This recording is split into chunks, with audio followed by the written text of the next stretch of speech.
আরশ, 31 August আপনি একটা post করেছিলেন, আমি ক্ষুদ্র মানুষ, আন্দোলন বা বন্যা নিয়ে যা করেছি বিবেকের তাড়নায় করেছি, এই বিষয়ে কোনো ইন্টারভিউ বা এই প্লটের কোনো গল্পে এই মুহূর্তে অভিনয় করতে যাচ্ছি না। এসব নিয়ে আমাকে আপাতত না ভাবলে উপকৃত হব। আমার কথায় যদি কাউকে কষ্ট দিয়ে থাকি ক্ষমা সুন্দর দৃষ্টিতে দেখবেন। এই ধরনের একটা স্ট্যাটাস দেওয়ার উদ্দেশ্য কি? প্রথম কথা হচ্ছে, তুমি আমাকে আপনি আপনি করে বলা বন্ধ করো। আমি খুবই অফেন্ডেড হয়ে যাই। আমার মনে হয় যে ক্যামেরার সামনে হোক বা ক্যামেরার পিছনে হোক, যতক্ষণ আমরা স্ক্রিপ্টে নাটক করতেছি ততক্ষণ পর্যন্ত সম্পর্ক যেরকম সেরকম রাখা উচিত। ঠিক আছে, এবার বিষয় যেটা হচ্ছে যে আমি পুরান ঢাকায় বড় হয় একটা ছেলে, ওখানেই মানে বেড়ে ওঠা, জন্ম, থাকা, খাওয়া, ওখানে ব্রট আপ সব কিছু। হ্যাঁ, স্কুল ছিল এজিবি কলোনিতে, মতিঝিল মডেলে। তো আমি যেই জায়গাগুলোতে বড় হয়েছি ওটার আশেপাশে বেশ কিছু কলোনি। দেন হচ্ছে গিয়ে পুরান ঢাকার বিষয়গুলো তো জানো। দেন আমি ওখান থেকে বাসাবোতে ছিলাম অনেক বছর।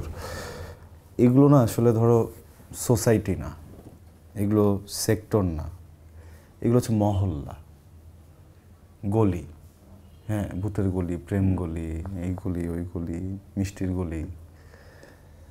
তো গলির হয় কি, গলির একটা বাসায় যদি কোনো ক্রাইসিস আসে ওই গলির সবাই আগে আসে, বা পুরো মহল্লার সবাই সবার নাম জানে। ইভেন ধরো যে বাচ্চাটা হয়েছে গতকাল, ওরও নাম পুরো মহল্লা জানে। তো এরকম জায়গায় ব্রট আপের কারণে যেটা হয়েছে যে আমি এই ব্যাপারগুলোতে ছোটোবেলা থেকে ইউজ টু, মানে বিষয়টা একদমই এরকম না যে আমার খুব বড় বোন আমি এরকম করি বা এরকম কিছু না।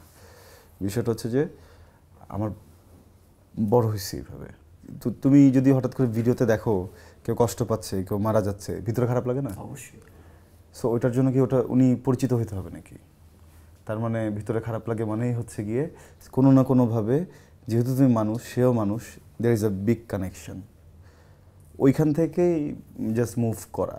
আর এই পোস্ট দেওয়ার কারণ হচ্ছে গিয়ে মানে আমি তো এই ধরনের বিষয়গুলোতে আগে থেকেই সবসময় থাকার চেষ্টা করছি। যারা আমাকে চেনে ব্যক্তিগত জীবনে, মানে আমাকে মানে ব্যক্তি আরশকে চেনে, অভিনেতা আরশকে না, তারা জানেও। ইভেন তারা আমার সাথে নিজেরাও গিয়েছে এরকম অনেকবার বিভিন্ন জায়গায়, বিভিন্ন ইনসিডেন্টে, এটা ঢাকায় বা ঢাকার বাইরে। একবার শুধু একটা ইনসিডেন্টে যেতে পারিনি, রানা প্লাজা। ওখানে না যেতে পারার পিছনে অন্য একটা রিজন ছিল। হ্যাঁ, ওইবার আম্মা কোনোভাবেই আসলে অ্যালাউ করেনি।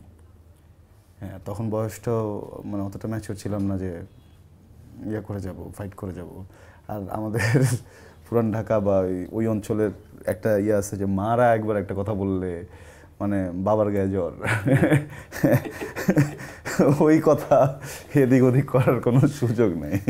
মা বলছে মানে বলছে। হ্যাঁ, তো এইভাবে এটা আগে পরে সবসময় ছিল। তো এখন হয়তো আমাকে মানুষ চেনে, এই জন্য ভিডিও করছে, জিনিসটা ভাইরাল হয়েছে। বাট আগে তো আমাকে কেউ চিনতো না, যার কারণে কখনো এটা ভাইরাল হয় নাই। কিন্তু আমার প্রোফাইলেও যদি যাও, এর আগে পরিবহন নিয়ে যখন ঝামেলা হইলো তখনও আমি অ্যাক্টিভ ছিলাম। এর আগেও কোটা নিয়ে কথা হয়েছে, তখনও অ্যাক্টিভ ছিলাম, সবসময় ছিলাম। 2013 সালেও হচ্ছে গিয়ে অ্যাক্টিভ ছিলাম, অলওয়েজই ছিলাম। তো আমি বরাবরই একদমই আমজনতা, আমি একদম আমজনতা, নাগরিক, দর্শক। মানে এখন হয়তো বা নিজে নাটক করি, এটা আমার পেশা, বাট ব্যক্তি আরশ একদম বুঝছো, মানে ম্যাঙ্গো। আমি এই কথা থেকে একটু কথা জানতে চাই তোমার কাছে, সেটা হচ্ছে যে আবার তুমি তো গেছো তোর কাছে। হ্যাঁ, বলো। তোকে নিয়ে একটা অভিযোগ আছে, আমি জানি না সত্যি না মিথ্যা, যে আরশকে পাওয়া যায় না, আরশ ইন্টারভিউ দিতে চায় না। আসলে কি সত্যি আরশকে ইন্টারভিউ দিতে চায় না? মানে ইন্টারভিউ দিতে হয় কি, ধরো তুমি আসছো কি, তুমি না মানে একদমই ব্যক্তিগত সম্পর্ক জায়গা থেকে কেমনে কেমনে যেন চলে আসছো এখানে, বুঝছো? আমিও আসলে তুমি আসার আগেও আমি শিওর ছিলাম না যে তুমি কি দেখা করতে আসতেছো নাকি তুমি ইন্টারভিউ নিবা। আমি যখন দেখলাম তুমি ক্যামেরা নিয়ে ঢুকছো, আমি নার্ভাস হয়ে গেছি। আসলে আমি একটু নার্ভাস হয়ে যাই, বুঝছো।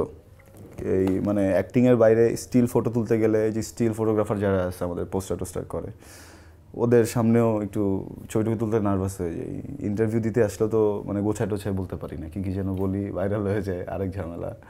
কিন্তু কাজের ভেতর ঢুকলে না একটা ধুম কাজ করে তখন মাথায়। ধরো এই এখান থেকে বের হয়ে যাবো একটা কোথাও ইন্টারভিউ দিয়ে আসবো, ওইটা মাথায় ওই সময় থাকে না। একদিনের একটা ব্রেক থাকে, ওই একদিনের ব্রেকে দেখা যায় কস্টিউম করতে হবে, ডিরেক্টরের সাথে বসতে হয়, স্ক্রিপ্ট পড়তে হয়, স্ক্রিপ্ট প্রিন্ট করে আবার এগুলো দাগাইতে হয়। কাপড় কেনা তো এক বিশাল যুদ্ধ। আই উইশ আমার একটা পার্সোনাল ডিজাইনার থাকতো যে আমার মতো এরকম বেছে বেছে ধরো ভ্যান থেকে কম দামে কাপড় আনতে পারতো। ডিজাইনার দিলে তো ব্র্যান্ড থেকে নিয়ে আসবে, টাকা পয়সা যা কামাবো কাপড়েই চলে যাবে। আমার দিতে পারি, আমিও ভ্যান